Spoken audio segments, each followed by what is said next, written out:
Organelles तुमच्या समोर आलेत, म्हणजे पेशी अंगके म्हटलं जाते. पहिला ऑर्गनल्स पाहून घ्या, सेल वॉल.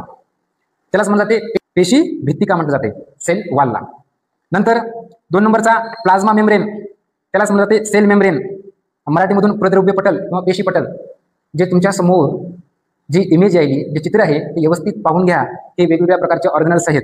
नंतर 3 नंबर सायटोप्लाझम, त्याला म्हटलं जाते पेशी द्रव्य. नंतर 4 नंबर न्यूक्लियस, केंद्रक. 5 नंबर एंडोप्लाझ्मिक रेटिक्युलम, त्याला ER सुद्धा म्हणतात, म्हणजे आंतरद्रव्य जालिका, ER एंडोप्लाझ्मिक रेटिक्युलम. 6 नंबर पाहून घ्या गॉल्गी कॉम्प्लेक्स, म्हणजे त्याला मराठीतून गॉल्गी काय किंवा गॉल्गी संकुल सुद्धा म्हणलं जाते. नंतर 7 नंबर लायसोसोम्स, लय कारिका. 8 नंबर मायटोकॉन्ड्रिया, तंतुकणिका म्हणलं जाते. 9 नंबर व्हॅक्युल्स, म्हणजे रिक्तिका असतील. आणि 10 नंबर क्लोरोप्लास्ट, हे एक प्लास्टिड आहे, प्लास्टिडचा एक प्रकार आहे. 10 नंबर कोणतं? क्लोरोप्लास्ट.